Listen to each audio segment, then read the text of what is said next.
Hola, ¿cómo estás? Bueno, hoy vamos a hablar de una teoría que es la teoría de los condicionamientos de los discursos. Es una teoría muy grande, muy amplia, bastante compleja, que viene de la rama de la semiótica y sobre todo de un teórico en particular muy reconocido que es Eliseo Verón. Cuando hablamos de discursos, no vamos a entrar en detalles profundos semióticos, pero para que entendamos, cuando hablamos de discursos estamos hablando de una red conceptual, semántica, que se va entaramando en distintos mensajes, ¿sí? Si yo tomo un mensaje y lo analizo discursivamente, voy a ver en él, por ejemplo, sus condiciones de producción, sus entramados ideológicos. Entonces, cuando hablamos de discurso no estamos hablando en esta acepción de pararse a decir algo en público, no, sino que estamos hablando de estas grandes redes de sentido que terminan entramando conglomerados semánticos. Por ejemplo, podríamos decir el discurso de la inseguridad, el discurso del miedo, el discurso del feminismo, el discurso publicitario, el discurso de la meritocracia, ¿sí? ¿Se entiende esta idea? Entonces, cuando se analizan discursos, Verón lo que propone es que hay que entender esta tensión entre las dos variables que lo conforman, las condiciones de producción y las condiciones de reconocimiento.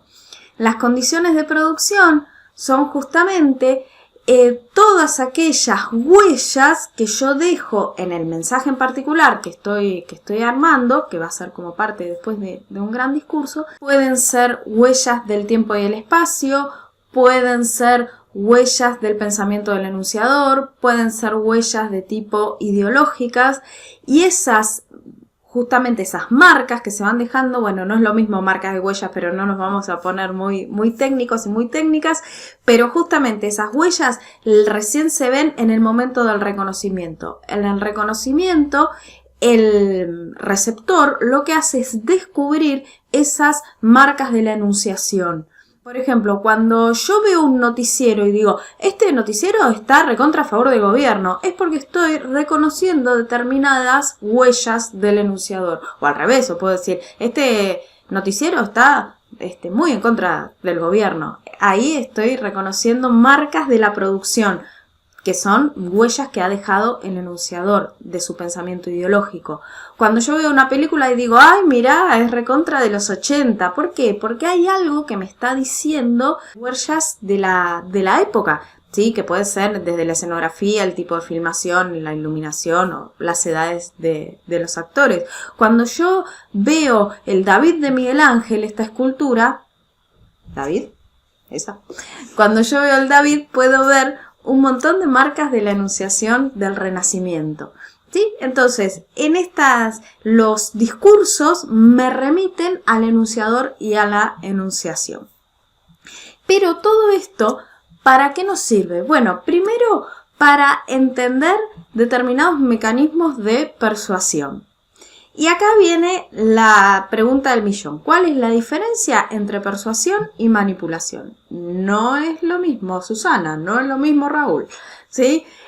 Hay una diferencia que radica en que la persuasión tiene que ver con manejar el discurso de tal manera de convencer mediante argumentos efectivos a mi público, a mi destinatario, a esto de acertar en el blanco. Ya la manipulación implica determinadas coerciones, determinadas limitaciones de la libertad para elegir o para decidir de mi destinatario. Entonces hay gente que es persuasiva y hay gente que es manipuladora.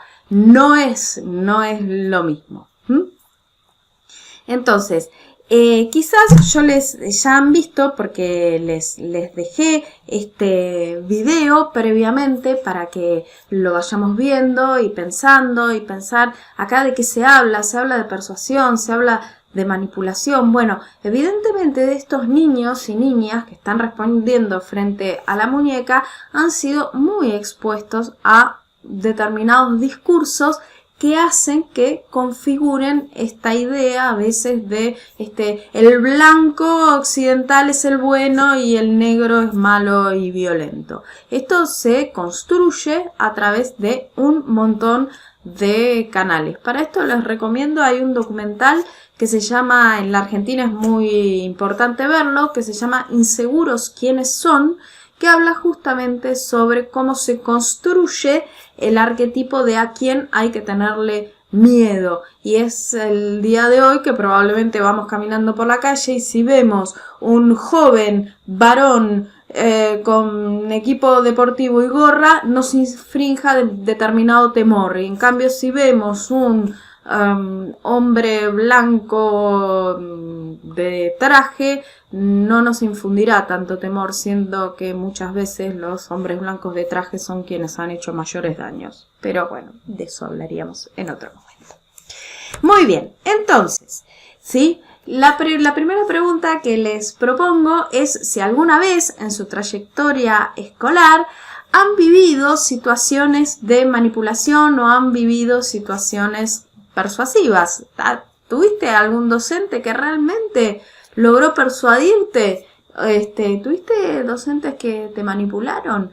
Sí, está bueno esto pensarlo, sobre todo los destinatarios y las destinatarias de este video van a ser docentes. Entonces vamos a ir pensando todo esto. Piensen, mientras tanto, mira, me tomo un mate con vos. Piensen que cuando teníamos poquitos años de edad y nuestra maestra nos decía, no digo que a todos les haya pasado, pero cuando la maestra decía, ay, la señorita se va a enojar, la señorita se va a poner triste, y en esas edades en que los niños y las niñas son tan susceptibles a lograr el afecto de la maestra o del maestro, son prácticas manipuladoras esas realmente, ¿sí? Se manipula la emocionalidad de los niños. Bien, entonces, vamos a ver dentro de esta teoría algunos recursos persuasivos, que si están bien usados son muy efectivos. La teoría está hecha para los medios. Después de esta clase van a salir todos y todas ahí mirando, los voy a dejar re paranoicos, ¿sí? Van a empezar a ver, acá hay una falsa personificación, acá hay nosotros exclusivos. Un poco la idea de la clase es esa, ¿sí? Que empecemos a reconocer estos recursos en los medios, pero usarlos bien está bueno para nuestros alumnos y alumnas.